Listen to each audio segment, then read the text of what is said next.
Oke, Assalamualaikum warahmatullahi wabarakatuh. Bismillahirrahmanirrahim. Alhamdulillah, alhamdulillahilladzi arsala rasulahu bil huda wa dinil haqq liyuzhirahu 'ala dinihi wa kafa billahi syahida. Asyhadu an la ilaha illallah wa asyhadu anna Muhammadar rasulullah nabiyya ba'da ma ba'du. Rabbi shrah li sadri wa yassir li amri wa hlul 'uqdatam min lisani yafqahu qawli. Allahumma shalli ala sayyidina Muhammad wa sallam Muhammad kama shallaita ala sayyidina Ibrahim wa ala Ibrahim wa barik ala sayyidina Muhammad wa sallam Muhammad kama barakta ala sayyidina Ibrahim wa ala sayyidina Ibrahim fil alamin innaka Hamidum Majid. Baiklah teman-teman kelas A16, kita jumpa lagi dalam perkuliahan kita ya, bahwa dalam suatu wilayah itu bisa berbagai macam suku dan bangsa ya. Budaya yang berbeda-beda, budaya yang bermacam-macam ya. Yang mana itu telah disinggung, yang telah dibahas dalam Al-Qur'an 14 abad yang lalu ya. Nah, konsep multikultural ini pun sudah dibahas dalam Al-Quran dan hadis ya. Bagaimana kita memposisikan perbedaan kultur ini ya, kultur yang banyak hadis ya. Yaitu dalam Al-Quran surat Al-Hujurat ayat 13, Allah Subhanahu wa taala berfirman ya, A'udzubillahi minasyaitonirrajim. Ya ayuhan nasu inna khalaqnakum min dzakari wa untha wa ja'alnakum syu'uban wa qabaila lita'arafu inna akramakum indallahi atqakum innallaha alimun khabir. Yang artinya, wahai manusia, sisi Allah ialah orang yang paling bertakwa. Sungguh Allah Maha mengetahui lagi Maha teliti. Nah, dari Al-Quran surat Al-Hujurat ini jelas ya bahwa yang dimaksud dengan multikultural itu adalah kebudayaan yang berbeda-beda ya. Akan tapi dari berbagai macam budaya, berbagai macam bangsa ya, yang paling mulia itu adalah bangsa yang memiliki nilai takwa di sisi Allah Subhanahu wa taala ya, yang paling bertakwa ya. Nah, jadi maksud multikultural ini dalam satu bingkai, yaitu bingkai takwa ya, bukan bingkai yang lain ya. Nah, jadi yang dimaksud dengan multikultural di sini adalah budaya yang berbeda-beda, yang banyak, yang bermacam-macam ya, tapi dalam satu bingkai yaitu bingkai takwa ya. Dan Islam mengakui itu ya.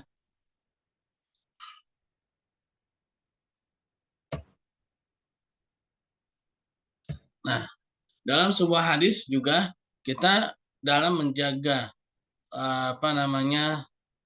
persaudaraan ya, dalam menjaga perbedaan dalam kultur, perbedaan dalam budaya, ya, perbedaan dalam suku bangsa yang berbagai macam, yang dengan berbagai macam warna kulit, berbagai macam rupa, ya, dan bahkan dahulu kala itu ada yang namanya budak, ya, yang mana Islam telah menghapuskan perbudakan, ya, Islam telah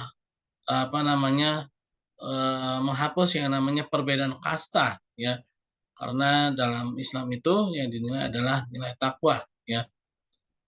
Nah, ini ada satu kisah ya, yaitu bagaimana kedudukan seorang yang dahulunya budak itu bisa menjadi seorang pejabat ya, di zaman Umar bin Khattab radhiyallahu anhu ya.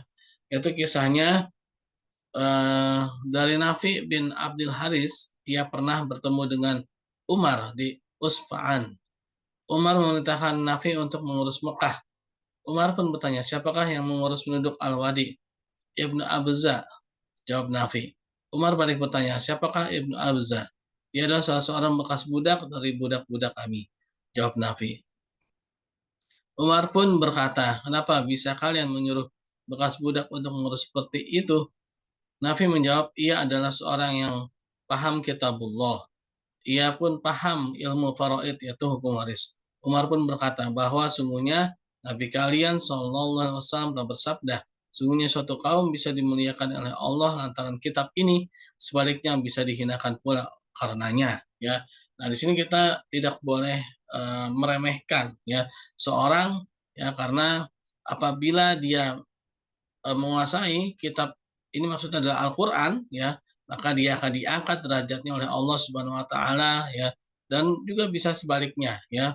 dijatuhkan derajatnya oleh Allah Subhanahu wa taala ya. Oleh karena itulah dalam multikultural ini tidak ada yang lebih mulia melainkan yang bertakwa kepada Allah Subhanahu wa taala. Ya, jadi patokannya itu dalam multikultural ini adalah nilai takwa kepada Allah Subhanahu wa taala ya, bukan yang lain. Nah, ini adalah hadis ya, yaitu apa namanya, mengenai larangan kita sombong ya, larangan sombong karena bisa jadi orang yang kita anggap hina itu dia malah menjadi lebih mulia daripada kita karena dia menguasai Al-Qur'an ya. Lalu kita juga harus berlaku adil ya. Nah, ini dalam Quran surat Al-Hujurat ayat ke-11 ya. Allah Subhanahu wa taala berfirman, A'udzu billahi minasyaitonir rajim. Ya ayyuhalladzina amanu kunu qawwamina lillahi syuhada'a bil qist wa la yajrimannakum sana'anu qaumin ala alla ta'dilu. I'dilu huwa aqrabu littaqwa. Wattaqullaha innallaha khabirum bima ta'malun. Nah, yang artinya wahai orang-orang yang beriman, jadilah kamu sebagai penegak keadilan karena Allah ya, ketika menjadi saksi dengan adil. Dan janganlah kebencianmu terhadap suatu kaum dorong kamu untuk berlaku tidak adil. Berlaku adillah, karena adil itu lebih dekat kepada takwa. Dan bertakwalah kepada Allah, sungguhnya Allah teliti terhadap apa yang kamu kerjakan. Nah, ini dalam multikultural, ya, dalam budaya yang berbeda-beda, janganlah kita menjadi seorang yang tidak adil karena kita membenci suatu kaum, suatu suku bangsa tertentu, suatu apa ya, wilayah atau suatu apa gitu ya. Nah, qadarullah ternyata wilayah itu sedang apa namanya, terjadi konflik gitu ya. Yang mana konflik itu mengadukan kejadian konflik itu diadukan pada kita ya. Wilayah kita yang mana sebagai wilayah tempat penetapan hukum. Nah, ketika itu kita membenci wilayah tersebut mungkin ya, dalam tanda petik mungkin kita tidak menyukai ya terhadap apa namanya, suku bangsa tertentu gitu ya, misalkan ya. Nah, janganlah kita menjadi tidak adil ya, padahal dia ini benar gitu kan. Tapi kalau karena kita ini benci kita dibilang salah. Nah, jangan sampai seperti itu ya. Oleh karena itulah dalam Al-Qur'an dikatakan, dan janganlah kebencianmu terhadap satu kaum mendorong kamu untuk berlaku tidak adil ya. Nah, dalam multikultural ini penting ya, kita harus tetap berlaku adil ya, karena eh, kita ini berbagai macam suku bangsa ya. Ini adalah satu prinsip ya dalam multikultural ya.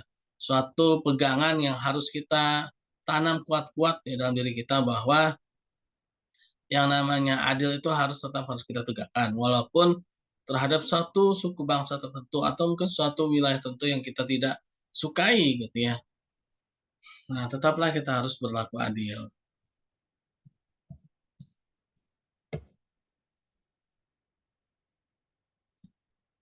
Nah, bahkan Rasulullah SAW dan para sahabat pun juga tetap berlaku adil walaupun terhadap agama selain Islam ya.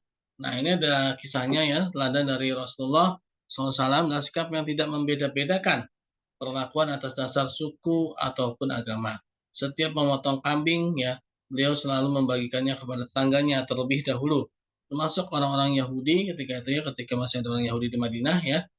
Dia juga menjenguk kaum Yahudi yang sakit ya, memberi hadiah, ya, juga bermuamalah melalui jual beli dan berbagai hubungan sosial lainnya ya. Ketika itu orang Yahudi masih berada di Madinah ya. Selain itu juga sahabat Rasulullah SAW yaitu Umar bin Khattab radhiyallahu anhu ya juga memberikan contoh suri tauladan ya, yaitu sikap tidak membedakan perlakuan ya. Nah, contohnya ini adalah ketika di Mesir ya, yaitu gubernurnya Amr bin As ya. Beliau ketika itu Amr bin As sedang ingin memperluas wilayah masjid di sana ya. Nah, ternyata di sana itu ada rumah orang Yahudi. Nah, walaupun sebenarnya Amr bin As itu sudah memberikan ganti yang layak, yang pantas untuk orang Yahudi tersebut, tetapi orang Yahudi tersebut masih belum dapat menerimanya. Akhirnya kejadian tersebut pun dilaporkan ya oleh Yahudi tersebut ke Madinah dan ingin menemui Umar bin Khattab radhiyallahu anhu ya. Nah, ketika mendengar cerita dari orang Yahudi tersebut, Umar bin Khattab radhiyallahu anhu mengambil sebuah tulang unta ya, dan menorehkan dua garis yang berpotongan. Satu garis horizontal dan satu lagi garis vertikal. Lalu Umar bin Khattab radhiyallahu anhu memberikan tulang tadi yang sudah ditorehkan garis tadi ya kepada si Yahudi dan menyampaikannya agar tulang itu disampaikan kepada Amr bin As radhiyallahu anhu ya. Beliau mengatakan bawalah tulang ini dan berikan kepada gubernurmu. Katakan bahwa aku yang mengirimnya untuknya. Nah, pada saat itu mungkin si Yahudi memang tidak mengerti maksudnya apa itu ya. Kenapa dia hanya dikasih tulang ya. Nah, meski tidak memahami maksudnya ya, maksudnya Umar bin Khattab radhiyallahu anhu, si Yahudi ini tetap menyampaikan tulang tersebut kepada Amr bin As sesuai dengan pesan Umar bin Khattab radhiyallahu anhu. Nah, begitu melihat garis pada tulang tersebut ya, wajah Amr bin As pucat, ya, langsung pucat gemeteran ya saat menerima kiriman yang tidak terduga ya. Saat itu pula ia mengembalikan rumah Yahudi tersebut yang digusur ya. Akhirnya dibangun kembali rumah Yahudi tersebut ya, dan uh, dia mengembalikan apa yang pernah dibongkarnya dahulu kala ya. Nah si Yahudi ini bingung kan, kenapa kok bisa ya hanya dengan tulang aja Gubernur Amr bin As ini langsung ketakutan gitu ya, apa maksud dari ini ya. Nah kenapa ya kan, akhirnya si Yahudi itu bertanya, wahai Amr bin As gitu ya, apa sih maksudnya gitu ya. Nah, apa sih maksudnya gitu kan. Nah, akhirnya Amr bin As pun menceritakan bahwa maksud dari eh, tulang tersebut adalah jadi ada garis yang horizontal dan ada garis yang vertikal. Maksud yang garis vertikal ini adalah agar aku terus berlaku lurus ya. Maksudnya tetap harus berlaku adil terhadap siapapun ya. Nah, adapun ketika engkau memberikannya juga ada garis horizontal ya, maksudnya itu adalah apabila aku tidak berlaku lurus ya, maka kepalaku yang akan dipenggal oleh Umar bin Khattab ya. Nah, jadi maksud pesan Umar bin Khattab radhiyallahu anhu itu terhadap Amr bin As adalah engkau harus tetap berlaku lurus, tetap harus berlaku adil. Kalau engkau tidak berlaku adil, maka engkau akan kupenggal ya. Nah, ya walaupun singkat ya, hanya garis vertikal dan garis horizontal ya, tapi bermakna dalam ya. Nah, bermakna dalam ya. Akhirnya si Yahudi itu pun takjub ya dengan apa yang telah diperlakukan yang diperbuat oleh umat Islam terhadap dirinya, begitu adilnya ya umat Islam terhadap dia gitu. Padahal dia itu agamanya berbeda, keyakinannya berbeda. Tetapi Islam tetap menjaga ya. Islam tetap menghormati mereka ya. Dan memang Islam itu tidak pernah zalim kepada siapapun juga ya.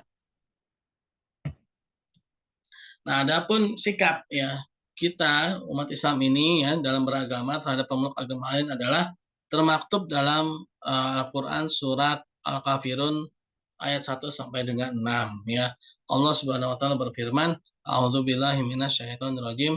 Bismillahirrahmanirrahim.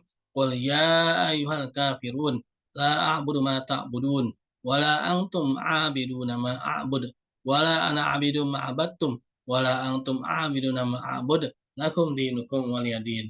Yang artinya, katakanlah wahai orang-orang kafir, aku tidak akan menyembah apa yang kalian sembah dan kalian bukan penyembah Tuhan yang aku sembah dan aku tidak pernah menjadi penyembah apa yang kalian sembah dan kalian tidak pernah pula menjadi penyembah Tuhan yang aku sembah. Untuk kalianlah agama kalian dan untuk akulah agamaku ya.